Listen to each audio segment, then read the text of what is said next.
হাসিনা বাংলাদেশের একটা সমস্যাই সমস্যা।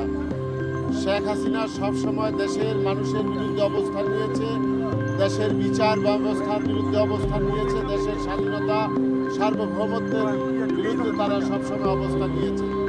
আজকে শেখ হাসিনা গত জুলাই বিপ্লবের সময় যে নারকীয় হত্যাকাণ্ড চালিয়েছে, আজকে তার হাতে ছাত্র জনতার রক্তের দাগ, এবং গত 15 বছর গণতান্ত্রিককামী মানুষকে যেভাবে তারা নির্বিচারে হত্যা করেছে, খুন করেছে, গুম করেছে, সেই শেখ হাসিনার বিচার বাংলার মাটিতে হচ্ছে।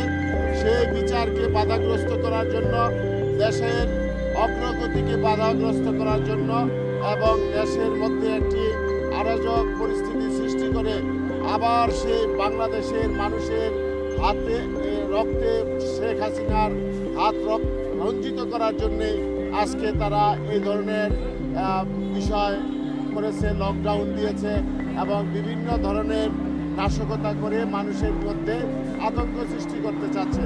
আসলে আমরা এখানে আজকে এসেছি, আমরা দলের পক্ষ থেকে, জনগণের পক্ষ থেকে এবং বাংলাদেশের মানুষের পক্ষ থেকে এই বেহায়া শেখ হাসিনাকে আমরা বার্তা দিতে চাই যে বাংলাদেশের মানুষ তার এইরকম কার্যকলাপকে গ্রহণ করে নাই।